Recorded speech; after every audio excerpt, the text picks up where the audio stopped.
Thanks, April. Appreciate it. You guys have a really good county chair, and you're very well represented. You know, you want to have people that are very grounded in their core constitutional beliefs and in their faith. And April. That's who she is, and those are the kind of people you need to have because when it comes to the Constitution, you have to be led by people that are going to stand up for it because the Constitution means our people have boundaries. And here in the United States, we're going to respect boundaries. We got to have them. And that's how you keep freedom. It's a basic understanding that the Constitution was created to keep us free. So my name is Jim Carlin. I think I know a lot of you guys, really. I'm from Sergeant Bluff, running for U.S. Senate. Been married to my wife, Donna, for 30 years. Together, we raised 3 kids, Wesley, Whitney, and Hannah, and we have 3 grandkids. And, your family is a huge part of your life, obviously. And when you start considering your family and what their future looks like, what does their 20 years from now look like? And that's really what got me interested in politics to begin with. I'm a U.S. Army veteran. I served back in the 1980s when President Reagan was president. And I sat and served in the legislature for 6 years in the Iowa State House. And over that time, you get this core understanding, and we all know this, that we're not really being represented the way we thought we were going to. You know, when we vote for somebody, we think they're going to stand up for us. And I think that's what we want, don't we? We want that. But the truth is something else. The truth is something else very different, because I think we need to deal with the reality that instead of being served, we're being robbed. Like when you get clarity on that and you own the responsibility of it, then you can start moving forward because you know what you're dealing with, you understand it, and you can't let that stop you from doing the right thing. You got to start moving. So when I started to really take a look at this, how is the government affecting us in housing, in groceries, health insurance, student loans, agriculture, financial markets? Like, what's the government's role in this place that we're in right now? And I don't think we're in a good place. I don't think we're in a good place when it comes to the working class people of this country, because we have an economy that it's a K-shaped economy, and we'll talk about that. But our mission, our challenge, we have to stop this squeeze that the government's putting on us, because when I was a kid in the 1970s, looks like some of you were around in the 1970s as well, the government took about 35 cents out of every dollar my dad made. Do you know what it is right now? It's actually 52 cents on the dollar. So if somebody's taking 52 cents on the dollar, are you being served? I don't think we're being served. And so we have to deal with the reality of what got us there, and we need a course correction. And it's not going to be easy. Actually, the answer is simple, but it's also hard. And the way we get there is truth, transparency, justice, and then we get freedom back. All right. So a little bit about me. What did I work on when I was there? Because I want to tell you, there's a big difference between Ashley Henson and myself. A very big difference. My faith is my life. I saw that Ashley recently came out with a faith piece. I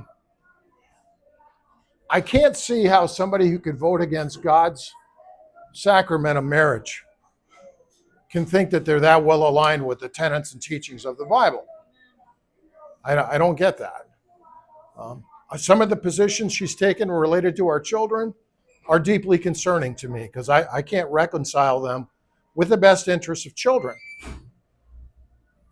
But let me tell you why. What did I do when I was there? We got the heartbeat bill done. We got the heartbeat bill done by telling leadership, you're not going to get a budget unless we get the heartbeat bill. And 2 days later, 2:20 in the morning, we were debating the heartbeat bill. Now that took a willingness to expend political capital, knowing that you're going to pay for it. You're going to pay for taking hard stances.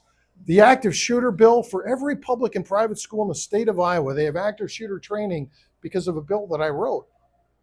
I wrote legislation for a senior property tax freeze several years ago, and it's now the law in Iowa. I think they bumped it up to 70 from 65, but it got us on a track. Sometimes you don't get exactly what you want to get done, but it got us on a track where we started moving. I wrote some gender identity legislation and bathroom legislation. And when I wrote it, it took several years afterwards, but that's the reality of the process. Now, they made me the Senate Veterans Affairs Chair. Marshalltown is not that far from here.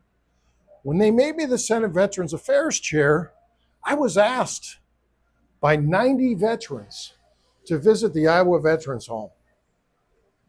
And I went there with Senator Edler, and there's a room full of guys in wheelchairs. And I said, why do you want to see me? Are you guys getting beat up? Are they taking money from you? Are you afraid? Are you afraid of retaliation? Because nursing homes are scary places. People on the outside don't know what's going on. All their hands went up, except a few. And I said, what are you afraid of? And they said, well, they put 4 of our friends in the Alzheimer's ward for complaining about having their cigarettes taken from them. And I made that commandant take us to those 4 men right then and there. And then we started an investigation because we knew there was nothing wrong with those 4 guys. The 4th guy looked like he'd been drugged. Why do you need to know that? Why is that so important? How you look out for people nobody else notices or cares about, that's who you really are, right? That's who you really are. And so we started an investigation. He got fired 3 months later for stealing $100,000. And then I looked at the Veterans Trust Fund. Now that thing was supposed to give veterans money. If they ever had a crisis, they could apply to get some assistance. It was $30 million. I'm like, wow, they must get a lot of money from this. This is great.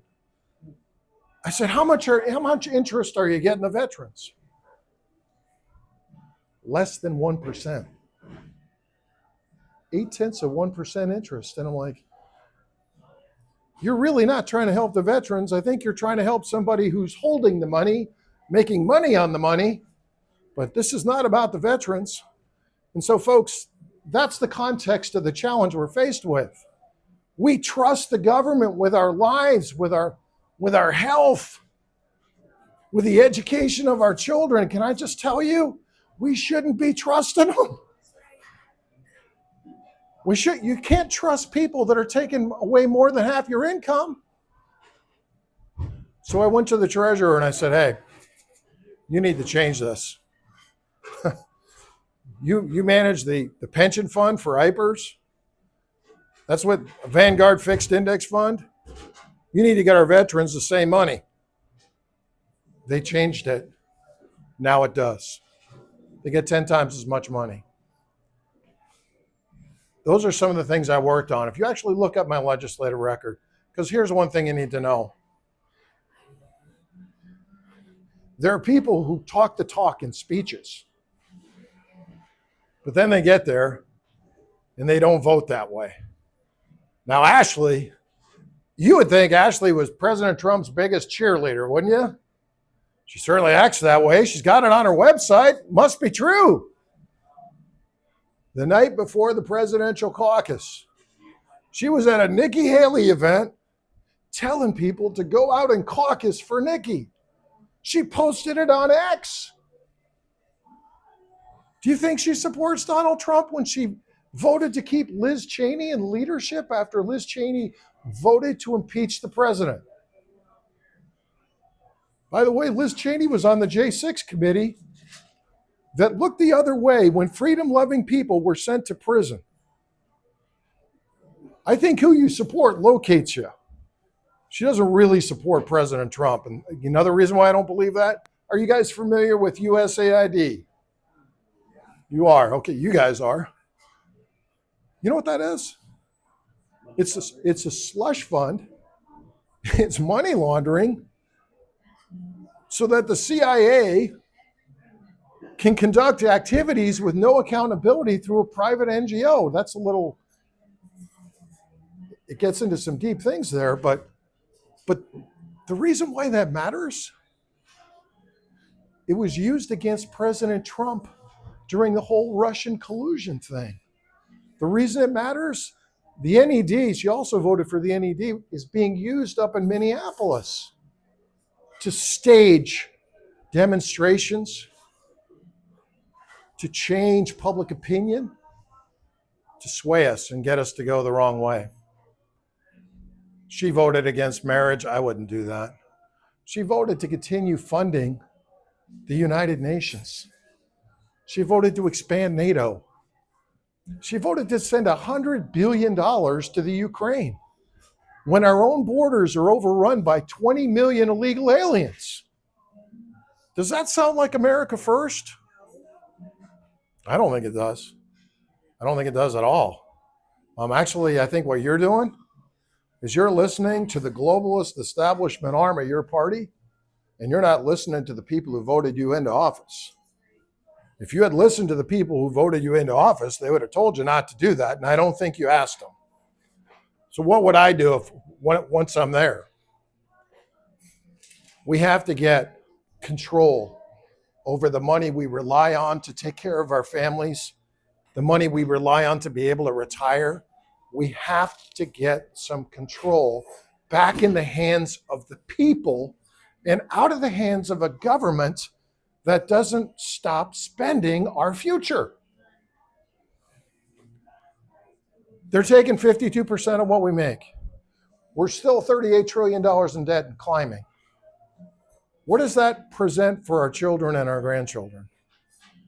We have to cap the money supply, and we have to have a balanced budget. I don't care if that's laughed or ridiculed. Folks, we have to get on a track to balancing the budget. President Nixon, one of the worst things that guy ever did, and I don't think he's guilty of half the things people think he is. One of the worst things he ever did was take us off the gold standard. And you look what's happened to the value of our money since then. We paid a big price for getting off the gold standard. We need to look at getting back on the gold standard, back to silver certificates, back to something that values our money so that we have financial stability. We have to secure our borders and our sovereignty, which means this: we have to finish the wall. We can't have another 20 million people come into our country again, because 60% of the 20 million that came here are on government assistance, and we're paying for it. We can't do that. We can't do that to the citizens of this country, the people who pay the bills. We cannot do that to them. We're going to have to ban Sharia law before it's a problem here, folks. If you go to Ireland or England right now, there's fear. You go to Western Europe, there's fear. Women who live in nations where Sharia law defines that nation are not equals by any stretch. They're treated like slaves. And we want better, far better for the women in this country. We want a constitutional protection of our women and not a system that relegates them to slavery or worse. We need to keep our farmland in American hands. We can't let China and foreign countries take over our farm ground. What really concerns me is the price of corn is so low right now that a lot of our farmers are going to go under because of the market construct. We have to get free markets back into our agriculture sector, right? We have to get the power, we the people, back into the government. We're supposed to be a government of the people, by the people, for the people. I don't think we're that any longer, and I think we need to get back to that. So what can you do to give the power back to the people? You have to deal with the machine that's there right now. We have to put people over the machine. And people can disagree with me on this.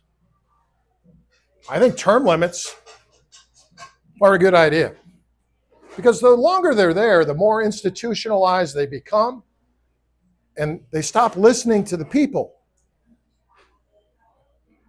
We need to ban congressional stock trading, and we need to overturn Citizens United with a constitutional amendment that says we're not going to be a nation ruled by corporations and super PACs.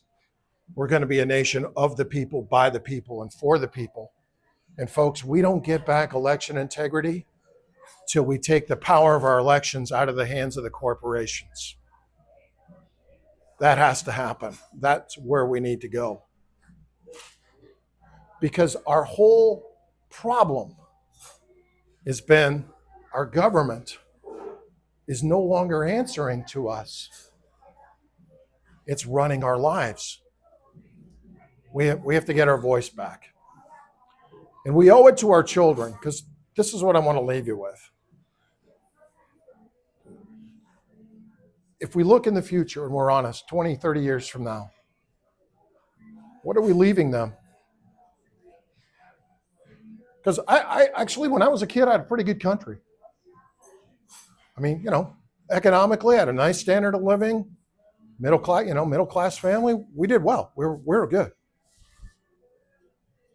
Shouldn't we want that for the next generation? Isn't the responsible thing to do to protect the economic interests and their freedom? Look, the thing is, it is a challenge. It's a large challenge. But victory begins when we take responsibility, embrace it, and start acting on the responsibility we're charged with. And that's why I'm running. And that's what I think we all need to be doing. And you know something else? I believe that if we ask God, just like that verse in the Bible, if you'll humble yourself before God and seek his face, he'll heal your country. The path out of this thing is not going to be just politicians. It's going to be it's going to be our faith and our dependence on God to right the course of the ship. And I believe with his help, we can do it. That's how we started, and that's how we get it back. So if you guys have any questions, I'd be glad to answer them. Where do you stand on the Convention of States? Because I'm seeing that we're getting really close to the number of states that they are going to need to have this convention. Right. And as divided as our country is, and as radical as the Democrat Party has become, I'm concerned about them messing with our Constitution. I think those concerns are valid because, like, I was in the process in the State House. I saw how it worked. I saw how leadership was picked. I think it's naive to think that you're not going to have the same problem by reinventing a constitution with a process that's created the same way you pick the Senate Majority Leader and Speaker of the House. That's a real problem.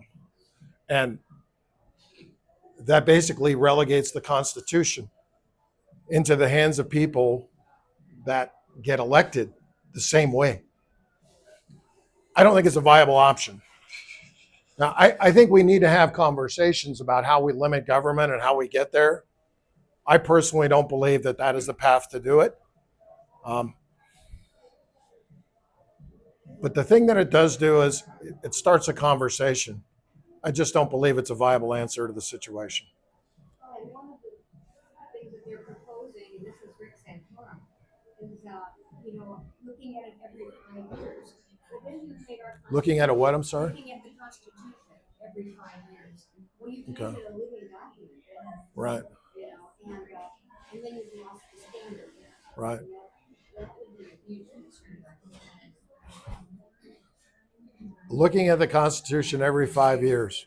Wants to do a constitutional convention. This is for Rick Santorum. Yeah, Wants to do a constitutional convention every 5 years. yeah. I think that's dangerous. Well, I'm a lawyer. Study the Constitution, and I understand that the frame of the Constitution comes down to limiting government and keeping people free. And I think the frame of it actually was very well suited for that purpose. It's endured for several hundred years, and I personally don't think we need to re-examine something that's worked so well for so long. I am concerned about the government crossing some of those boundaries through establishment politicians. Let me give you a simple example of that. How many people in this room know somebody who was injured by the COVID vaccination? It was mandated for our healthcare workers. Tracy was very injured by it. If that's okay to say. Should you be forced to be vaccinated? Isn't that like an eminent domain taking of your bodily autonomy? Isn't it? I think that's government that's gone too far. That's not recognizing my boundaries as a human being. That needs to be confronted. The private sector taking of Iowa farm ground through eminent domain for the pipeline. That's not constitutional at all. We need the Constitution as an anchor to know when we're going the wrong way, right? We need the Constitution. It was given to us as a guide and a light and a standard and a template. Stay within the parameters of this document and you'll keep your freedom. Depart from it and you're going to get into trouble. I think the same thing is true of God. Have a vibrant, living relationship with God. It'll keep you grounded. It'll keep you on track. So, yeah. I'd like your thoughts on two different concepts. Okay. One, the operations in Iran, Okay. and the second on the SAVE Act. Okay. So the operations in Iran right now, President Trump has actually put a lot of things in me where I trust his judgment. He has. I wasn't wild about going into Iran. I used to coach football, and I used to stand on the sidelines next to a coach who saw things on the field that I did not see. He was way better at it. He saw things I didn't see. He anticipated things I didn't anticipate, and he's won 3 national championships. I don't have President Trump's vantage point. Here's what I have seen from him, though, that I think is good. Anytime he uses the military, it's always been very, very surgical. And what I mean by that is he uses what I'll just call them decapitation strikes. What is that? You cut the head off the snake. When you cut the head off the snake, you can stop the tyranny. He cut when he went after Soleimani, the defense minister in Iran, it was very surgical. He didn't put troops on the ground to get that done. I don't think he's going to put troops on the ground in this conflict. I don't believe that. I think he's going to use the technology that we have to get this done very surgically. And whether we want to acknowledge, people are going to disagree with about this, but can I ask you something? Are you okay with Iran having a nuclear bomb?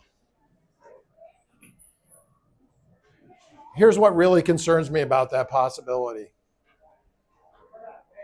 If you had a nuclear bomb, a dirty bomb, and it was put into a container in one of our shores, what happens?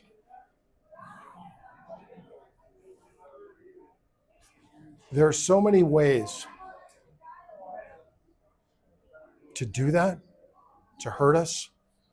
I don't trust Iran with nuclear weapons. I think President Trump's strategy of taking out leadership is a lot better than President Obama's strategy of sending pallets of billions of dollars to Iran that actually facilitated their nuclear program. So that was our taxpayer money. And we're helping them. We're helping our enemies do that. So you can criticize President Trump.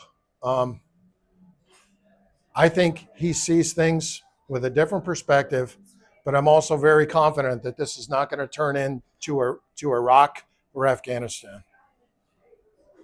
Yeah. Oh, and wait. I did want to finish the second part of your question. The SAVE Act. You guys know what the SAVE Act is, right? I did a lot of work in the State House on election integrity. I got 500 people off the rolls in Woodbury County because they were either dead or they had moved. They weren't taken off the voting rolls, which creates vulnerabilities in our election system. I wrote a bill that had watermarked paper ballots with serial numbers so you can know exactly who voted. Don't disclose how they voted, but just know this person presented an ID and they voted. The SAVE Act basically says, if you want to vote in this country, you're going to provide citizenship information or you don't vote. If we don't do that, we're not a sovereign nation. We have to have the SAVE Act to ensure our elections are electing the people based on the will of the people of this country. I don't know how you can reasonably argue against that. I think like 85% of people think that it's a good, the Democrats think that that's a good idea. We should have, that's the only voice we have in government. Why would you not want us to have it? Why would you be okay with vulnerabilities that took away our voice from how we're governed as a people? You shouldn't do that. Did you have a question? You just covered one of my questions. Good. The other one is the 14th Amendment. I think it's going before the Supreme Court soon, and the Republicans aren't talking about it, and I don't know why. What specifically about the 14th Amendment has brought it before the Supreme Court? Well, birthright citizenship. Right. Our forefathers never assumed that anybody that steps foot onto in our country, that child is automatically a citizen. Right. That wasn't the point. It Right. was basically, in my opinion, was for the children of slaves, so they became citizens. And Right. your input is what I'm after. Right. Just because you have two illegal aliens that get on U.S. territory, ground, and they have a child, you shouldn't be able to get citizenship that way. That's an undermining of the whole system. Because once you have a relative here that is a citizen, it opens a door for their parents to get citizenship. And it's a way to undermine our Constitution. So, no, I'm not in favor of birthright citizenship. Can't the interpretation of that change rather than having to have some kind of a change on the amendment? I mean, under the jurisdiction thereof, I believe that's the crux of the whole thing. Mm-hmm. It's jurisdiction, and can't that be changed just by opinion?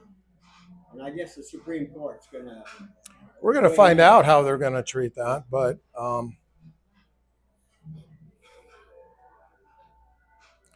I can't see how you can have a situation where all you have to do is be born in the United States to obtain citizenship. That isn't fair to the people that have been online. That isn't fair to the taxpayers. When 60% of illegal aliens are receiving some form of government benefit, how is that fair to the people that pay the bills?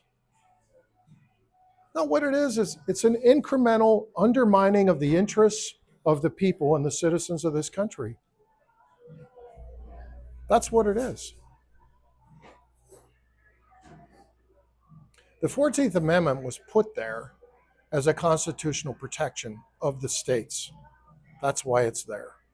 But wasn't it mainly to allow the children of slaves to become citizens or not?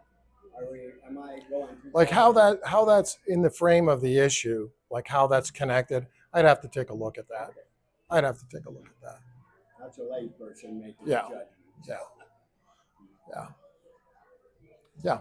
Yeah. You briefly talked about J6. Could you talk a little bit about your relationship with Leo Kelly Okay. and how you helped him Sure. and what Ashley and all other legislators did when he Okay. asked for help? Could Okay. you share that with the Do you guys know who Leo Kelly is? Okay.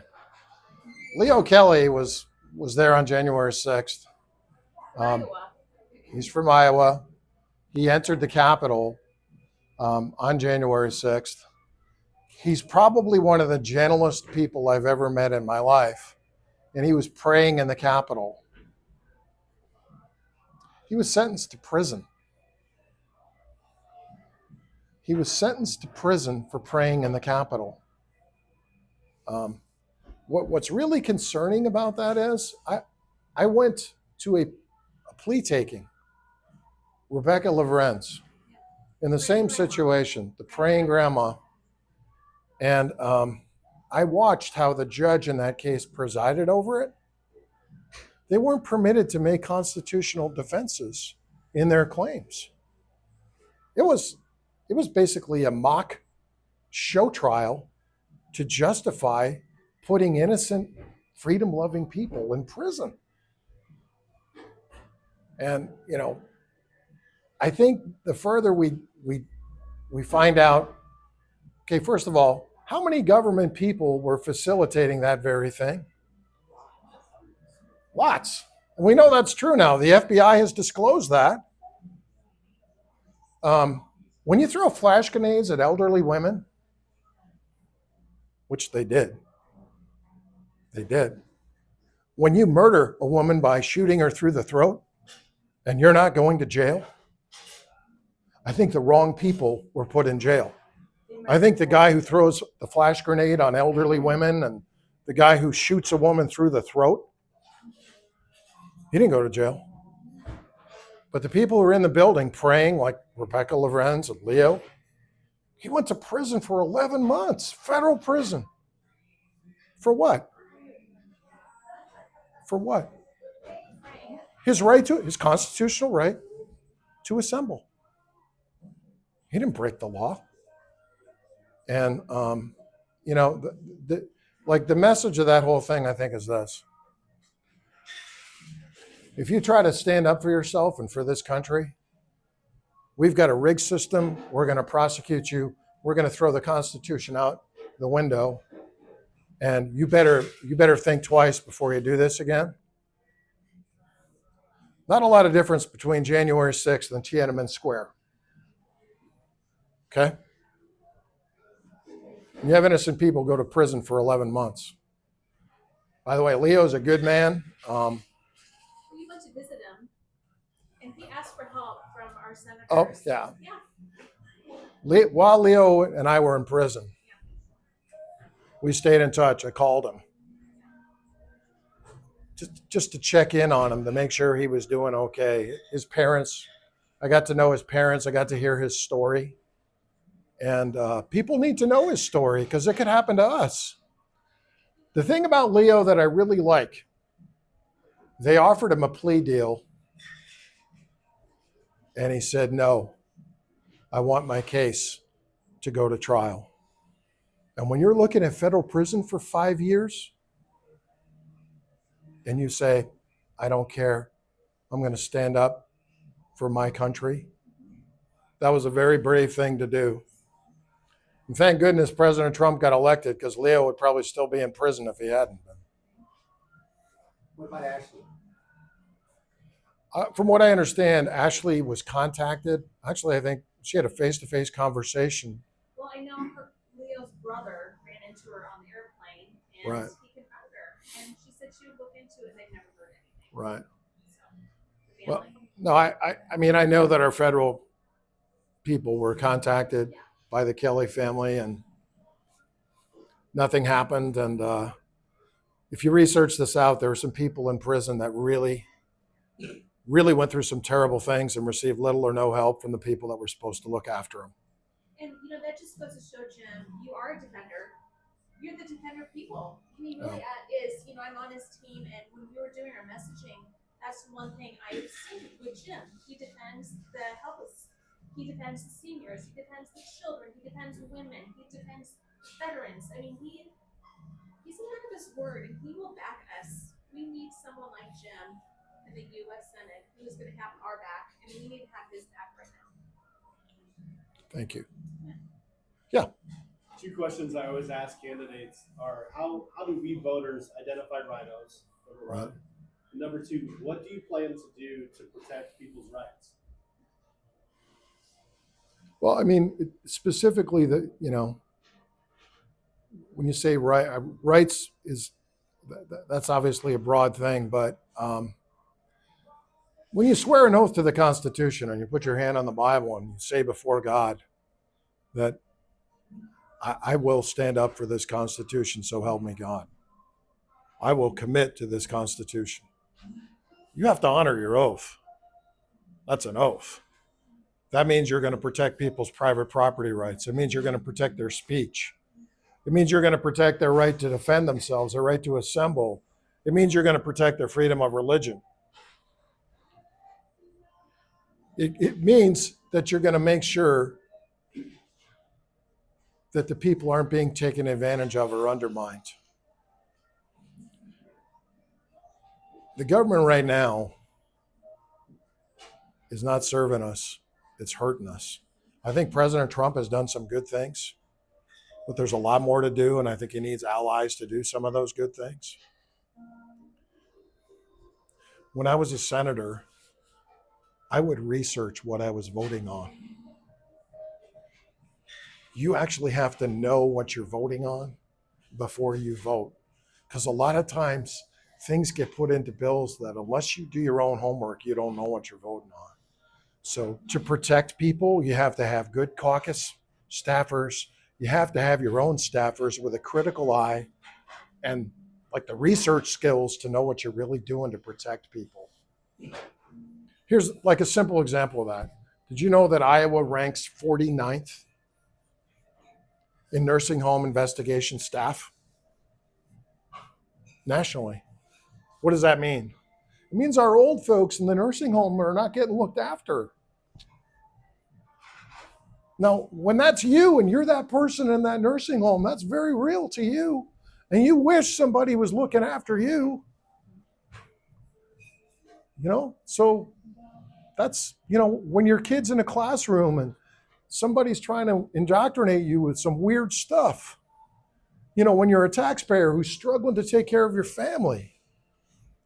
When you're a senior who wants to retire, but right now 1 in 8 Iowa retirees had to go back to work because of the government. You have to look at the real interests of people and how they're being affected. What is this going to do to the people? Is this going to give them more freedom? Is this going to protect them economically? Is this going to diminish them in any way? You have to really take an honest look at what it is. If there's a specific thing, I'd be glad to answer it. Thank you. Okay. So your first question about identifying rhinos. Oh, I think the best way to know that a rhino is a Republican in name only. Okay? How do I know I'm dealing with a rhino? Does the vote align with the Constitution of the United States? Does it protect the boundaries of somebody or does it undermine them? We just witnessed that this past year in the Iowa Senate with the eminent domain bill. They courageously stood up for property rights, 12 of them. Unfortunately, the governor vetoed that bill that would have protected Iowa farmers' private property rights. I think that's an example. The people that opposed those 12 in the Senate did not align with their Republican core values as I understand them.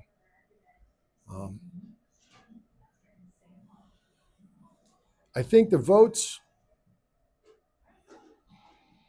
either are aligned with the Constitution or not aligned with the Constitution.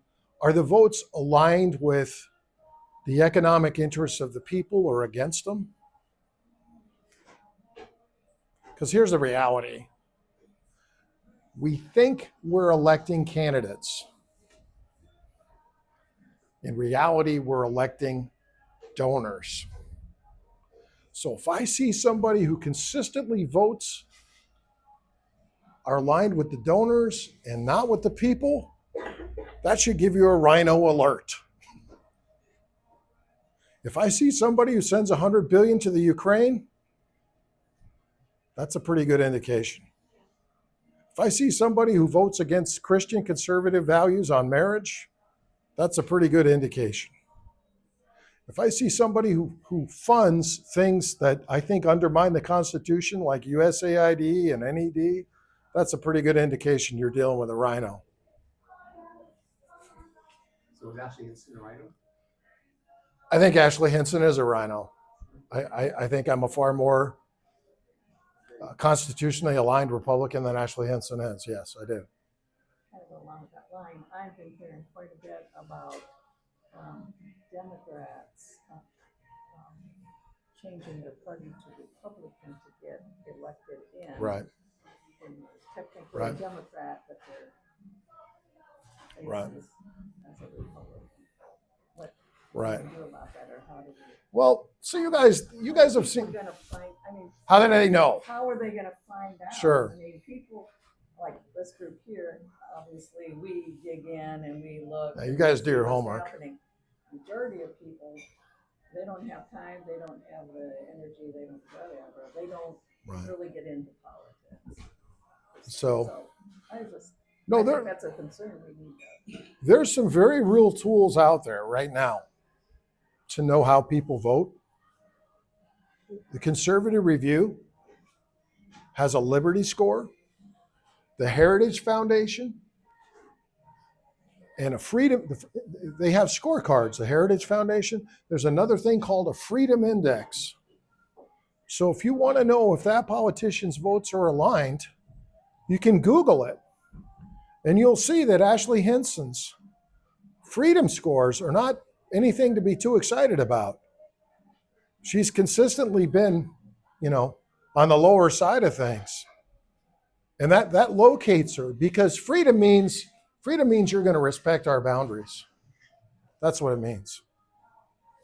Yeah.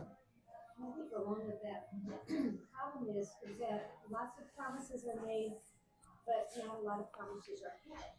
And you don't realize that until they get into office. But then when you go to primary them, you find that there's not conservatives that are running against them. And so that's where I am so thankful that you are running. Because I know that as a conservative in Iowa, you will be a conservative in Washington, D.C. I will. And, but you also got a network of We do. encouraging conservatives. And We do. So that's a really important thing. It is. Oh, it is. And the reason why I'm going to stay and stick with my core conservative values is, for me, the entire reason I'm doing this is my faith and my relationship with God are directing me. I'm not perfect. I'm just a water boy. I'm just a water boy for him. But in my walk with him, faith is kind of like a heart-to-heart journey. It's kind of like a marriage. When people have a real heart-to-heart connection with each other, and they honor that connection over time, and they honor each other, that's how faith should be defined. It's kind of like a marriage. We're going to look after each other. We're going to take care of each other. We're going to be sincere with each other. And that means you take that same principle and you apply it to politics, where you're going to be like, because I made a deal. I made a deal with God when I very first became a Christian. And my deal was this. I believe God loves us. Well, how do we love God in return? We look after each other. That's how you do it. You sincerely look after each other. That's how you do it. And it's not easy. Sometimes you're gonna, but that's what you do. You got to look after each other. Anyway, anybody else? I think there's one over here, John has. Yeah. I would like to read this, and I believe these are the exact words from the mayor of New York City, and I refuse to use his name. He said, "We will replace the frigidity of rugged individualism with the warmth of collectivism." I was absolutely floored how that guy got elected, and I won't use his name. And I would like your response to those words. The warmth of collectivism. Yeah, and rugged individualism. Right. He was against. So. Well, collectivism doesn't really have a good, positive human rights. Chairman Mao murdered 60 million of his own people. He was a big fan of collectivism, wasn't he? Joe Stalin was a big fan of collectivism and socialism. He murdered 60 million. I think Kim Jong is a big fan of collectivism, isn't he? Pol Pot was. And you know what you see on collectivism? I don't feel the warmth. I see the murder, and I see the death, and I see the human suffering. Rugged individualism is when you treat people as persons, as individuals, which means there's a relational sincerity to it, like I'm going to treat you like a person, not like a number, a person. I'm going to let you write your own story and define your own life. So really, when somebody says something like that, I don't really have words. I think you're in the wrong country. I think you need to go someplace else. I think you need to get out of our country. You don't belong here because you don't believe in the American dream, which is what rugged individualism is. You should go back. You know what? You should find a nice home in Beijing. You probably won't find a nice home in Beijing, but you don't need to be here. And my question is, did the people really know what they were voting for? If they did, I'm really afraid for what's headed in our country. Well, I used to live in New York City. I went to Fordham College. I was there before Rudy Giuliani was mayor. And I don't know if you saw New York City before Rudy Giuliani was mayor. It looked like one big cesspool of strip clubs and peep shows and Radio City. A horrendous homeless issue back then. And for all the, he cleaned up New York City. And I have a brother who works there now. And it's not going in the right direction. He's now talking about huge inheritance tax increases. Like if you die with $750,000 in assets, New York City gets half of it. Not your kids. New York City gets half of it. That's insane. He's not serving the people of the city. You know what he's doing? I'll tell you exactly what he's doing.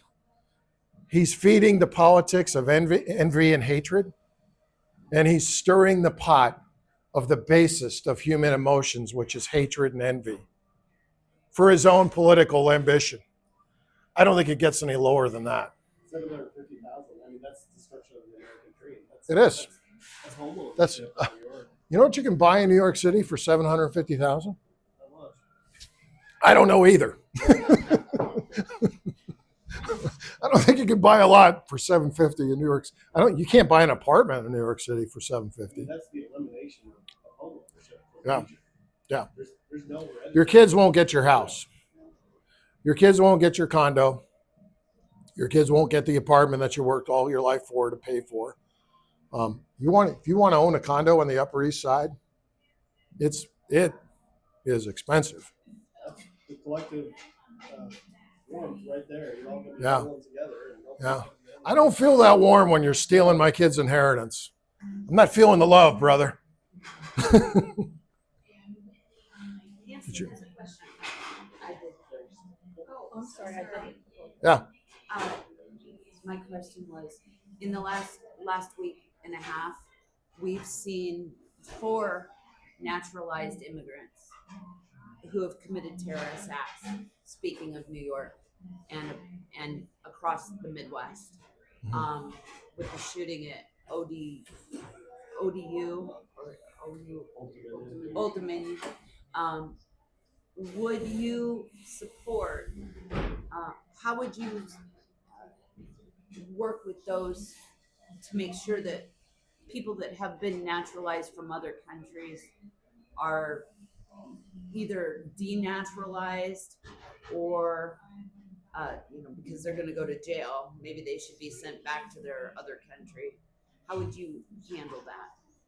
If they commit a violent crime, they kill somebody, you're going to prison or you're getting the death penalty. Would you support sending the majority of those people back to their country? If you're a criminal, you're going back. And I think I think President Trump is right. Like, if you're a criminal and you take advantage of the good graces of this country, you're going back. So they would be denaturalized. When you say, you mean lose their citizenship when you say that? Yes. 'Cause these people were actually born here. They're natural. Their parents okay. were migrants who Okay. became citizens, and they Okay. were born here. Okay. And now, at 18 years old, Right. they've gone and lobbed bombs in our streets. Yeah. That's, I wish I had a simple answer for that question. I would have to do some legal research on that issue. But there's 4 incidents in just this week. Kids who've been born here Yes. and their parents were Or immigrants. somebody who was naturalized, who came here from another country, was Right. naturalized, got their green card, and then committed an act of terrorism. Mhm.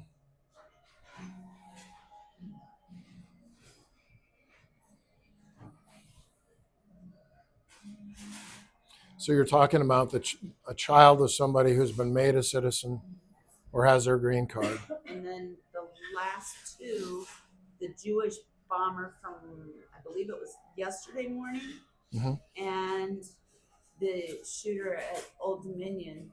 He came here from another country and was naturalized, thrown in prison while he was here, released from prison, and then goes and shoots up a university. Mhm. It's he should have probably been removed the first time. I would agree with that.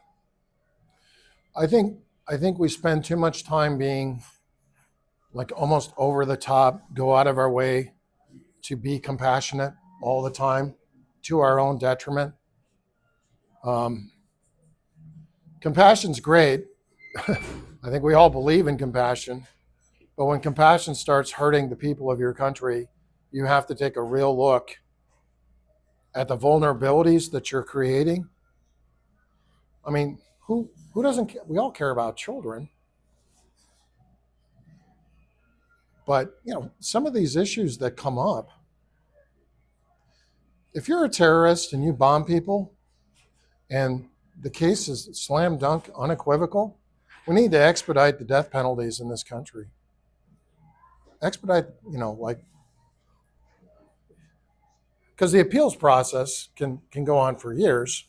Why do we need, there needs to be some change in the process where you actually have a real deterrent where people aren't sitting in jail for 50 years to eating up tax dollars and going through endless appeals.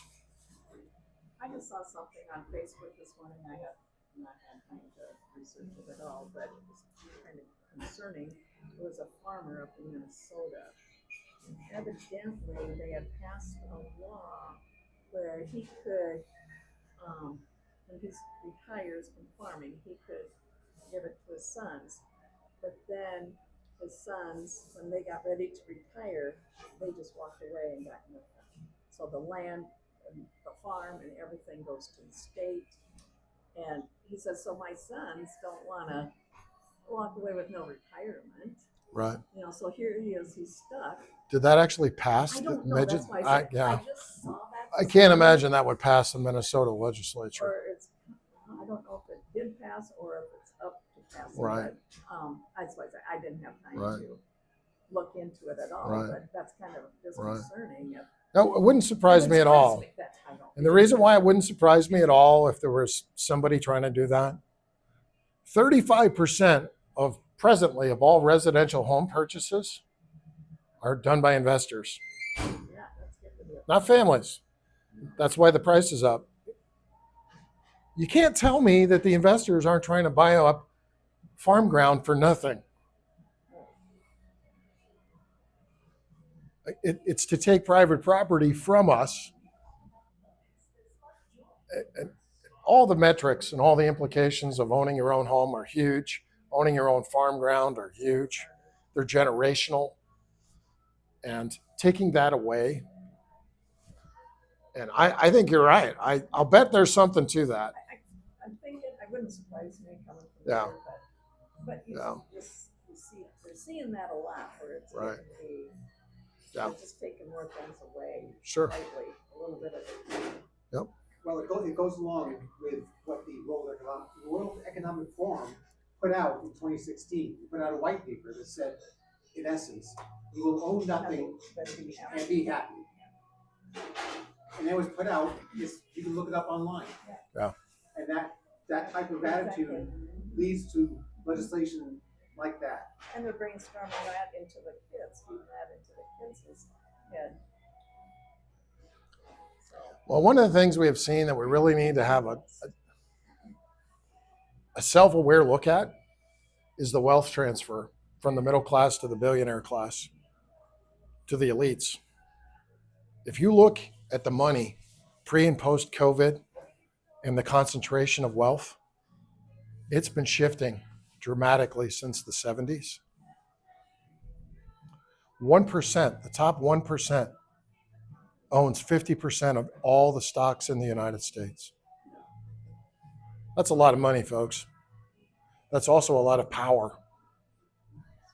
So how So, do we encourage youth entrepreneurship, small farming? How do we bring that message out to the people to say, this is how we got to the American dream before? How can we send that message out and encourage these younger folks to get involved? you have to have a restoration of free markets. Because right now, agriculture is basically contract labor. They have no voice on inputs. They have no voice on their meat or on their grain. And they don't, because the markets of all those things are so concentrated, your participatory voice means nothing because they have a monopoly or oligarch control over that market. They don't have to give you a good deal. They're going to give you just enough to keep you doing it, just enough to get by. And so 28,000 family farms are gone each year from what we presently have. We're doing a lousy job protecting the farmers of this country because of that market concentration. So to get that back, I think the path to restoration in this country begins with free markets and the American dream. If we don't get free markets back, the wealth concentration will get worse, and as it does, so will the political concentration of power, because money is what's driving the bus. The more concentrated the wealth, the more concentrated the political system. And we have to have the self-awareness to say, how do we change this? How do we fight this? And I've studied Milton Friedman. I'm a free market capitalist. A free market capitalist. This is not what we're talking about here. This is talking about government-facilitated monopoly control of market sectors. Yeah. I also think we need people in Congress that are going to help pass Trump's agenda. Yeah. Because so many in Congress, I think, are fighting on, and he's got so many ideas on how to spread the wealth and how to bring up the middle class. And but he's not getting cooperation from Congress right now. I think that needs to change too. He got rid of the taxes on Social Security, on tips, and on overtime, not completely on overtime. He's trying to restore the middle class, and I think he is. How effective he's been at it, I think that's part of the direction he wants to take things. And you need legislators that are going to cooperate with getting us on a path to restoring the American dream and not undermining it.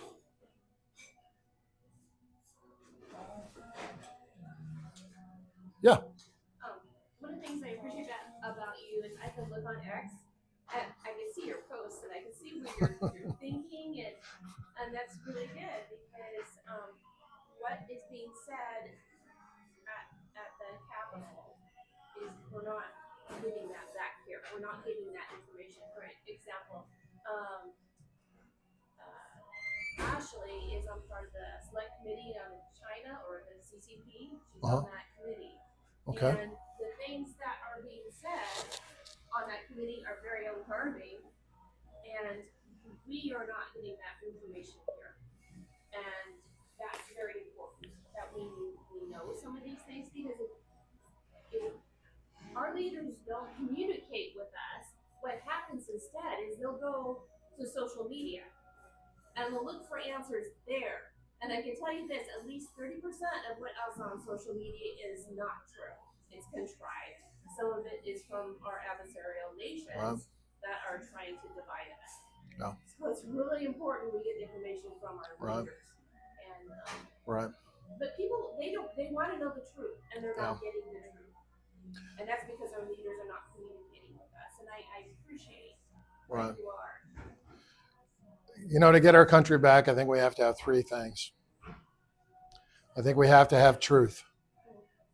The thing that encourages me about President Trump, when he got in 2016 and we watched 2020 unfold, more people are engaged in the pursuit of truth in the political realm now than ever before. And that gives me an optimism, because I think the more truth that gets out there, the better informed we are. But here's what has to come after truth. We have to have justice. If you want to restore faith in this country, the bad actors have to be brought to account. They have to be brought to justice. Whoever they are. In my view, the people that Anthony Fauci, why isn't he being prosecuted? Because he had knowledge. He had knowledge of what the COVID vaccination was doing. The Epstein investigation, the whole construct of the Russian collusion that took place and who was behind it. I'll tell you what, I think we could restore the faith in this country by getting to see Hillary Clinton in a bright orange jumpsuit making some new friends. Wouldn't that restore your faith? If you started to see some of the powerful people that we know are doing wrong things be brought to justice, I think that's how we get our belief back. Because if we don't have justice, we got something we really don't want to talk about. We got a lot of corruption, and we got to clean it up. And the way to clean it up is justice. And we have a two-tier justice Yeah, we do. And not under Trump so much, but, well, you can really see it under, the Biden administration. Yeah. Especially in the That's got it. You gotta restore that faith. You do. You know, justice system is equal and blind. Where is Ashley on that? On what? On all this conversation about justice. Where is she? I haven't heard her say a whole lot It says a about. lot, doesn't it? Yeah, I haven't heard her say much on. I was very disappointed by what I saw on January 6th, and very disappointed that when I asked you guys to raise your hands if you knew somebody who had been injured by the vaccination. I know 2 people who died shortly after being given it. Blood clots in their brain. We have a woman here, Tracy, who was catastrophically injured. Why isn't anybody answering for those harms? Why isn't anybody being held responsible for that? Why isn't James Comey being held responsible? Why isn't he?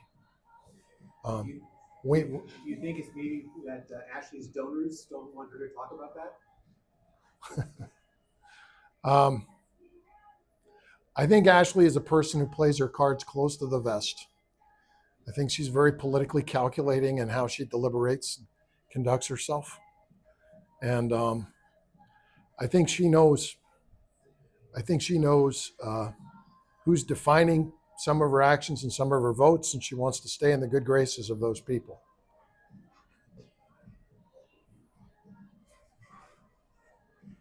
Yeah. I also liked what you said about collectivism.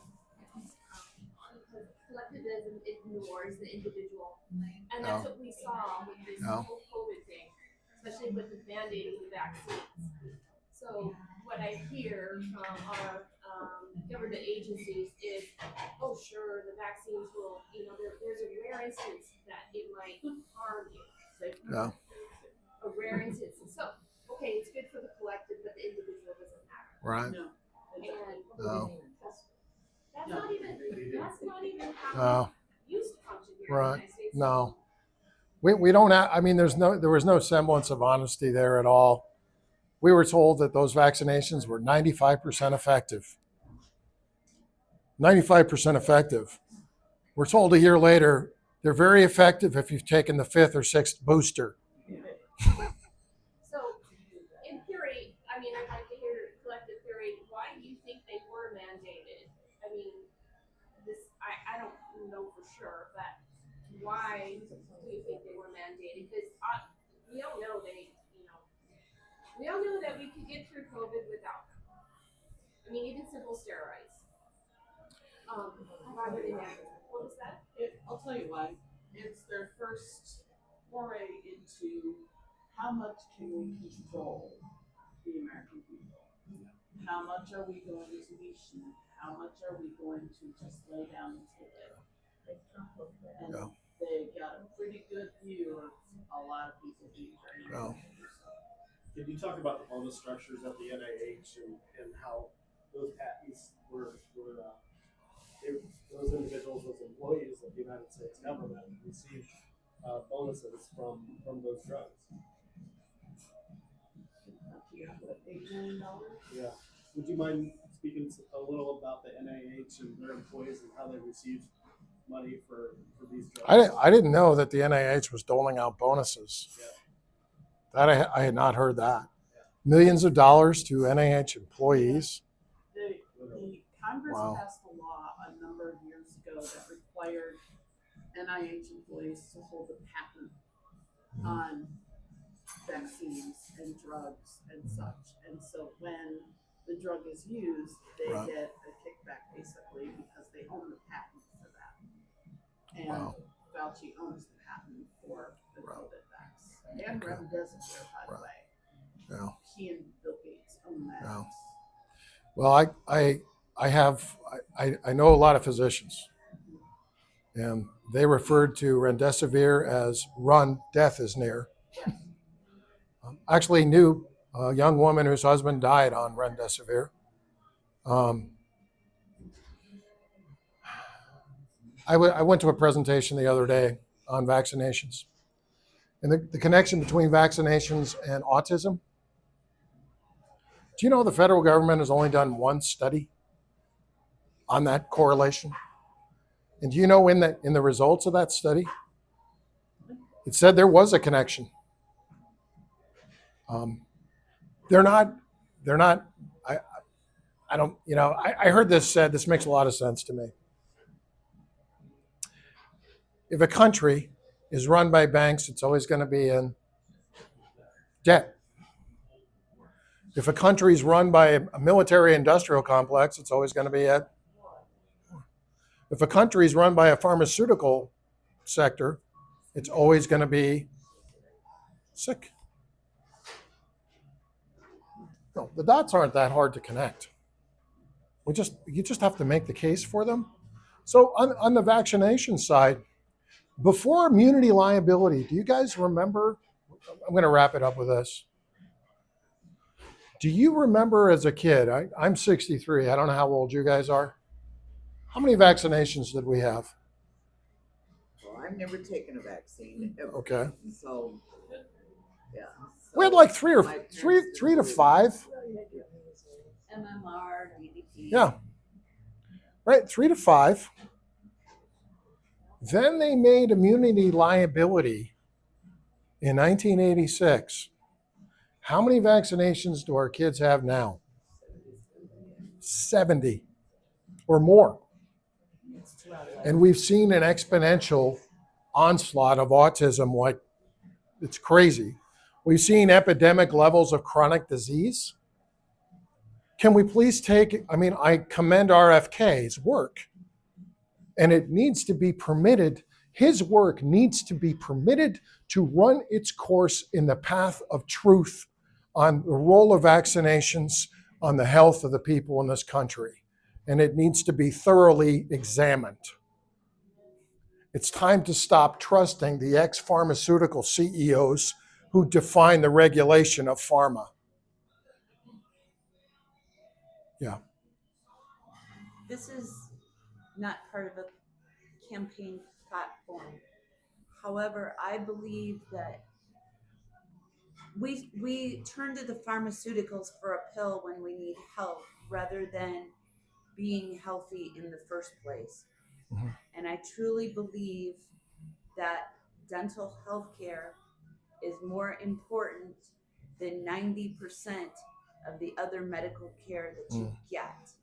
Because if you took care of your teeth, which means eliminating sugar and having dental care, Eliminating sugar? eliminating sugar. I don't know from if your I'm on diet. board with that. I think- Now a lot of people are not going to be for that, but we neither take care of children with their dental care as children to a great extent.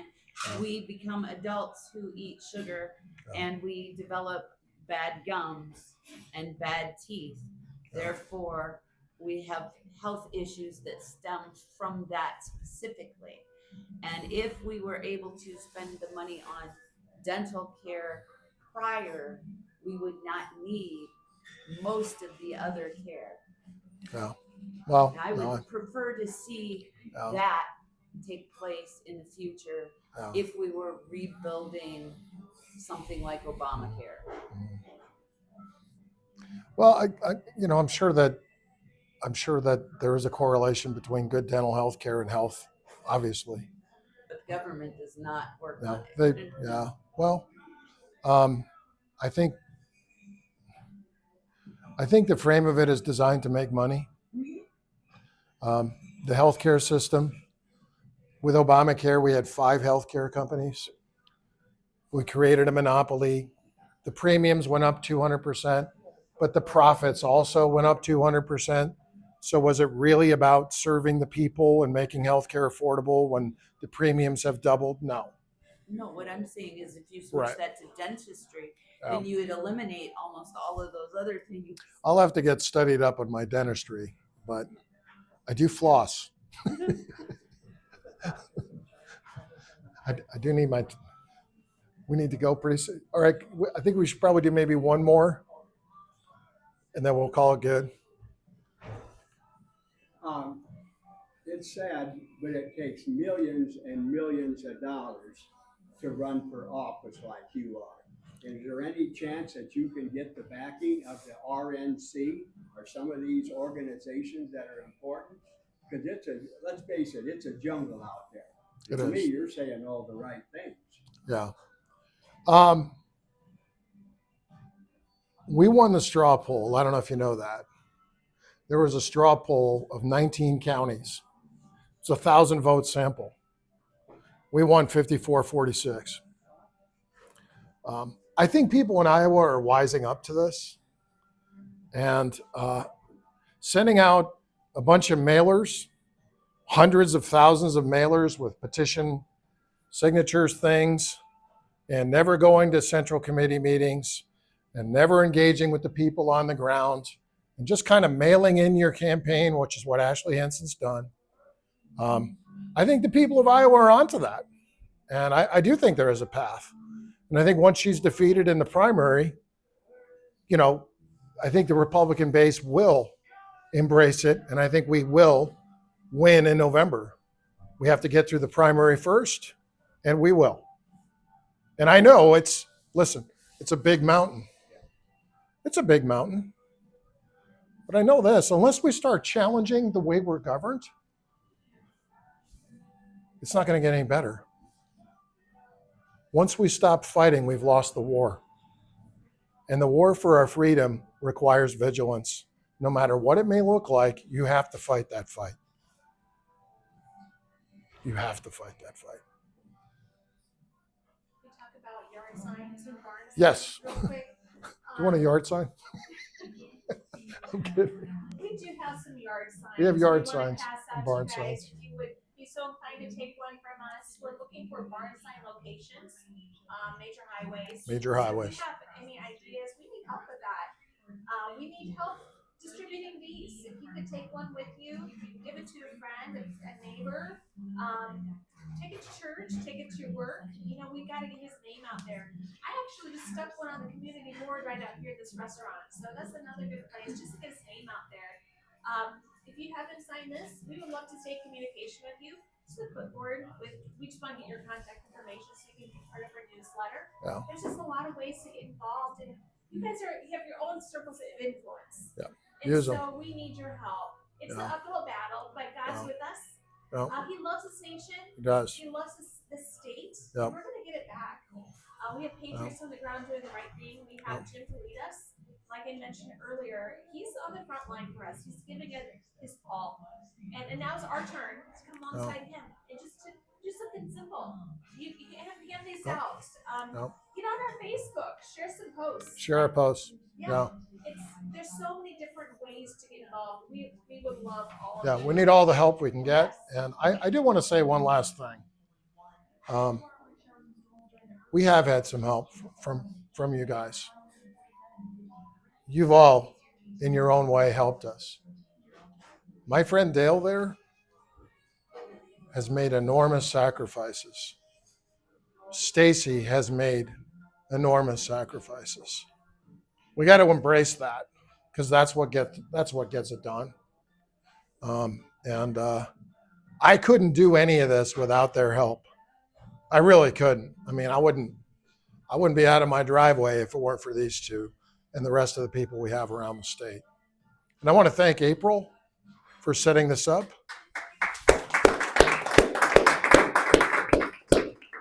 I do appreciate you. Appreciate your convictions and your commitment and your desire to see right be done. And I really appreciate that about you. I love my job as the chairwoman. It's an opportunity to educate all of the voters in the county about all of their options. Yeah, that's what they need.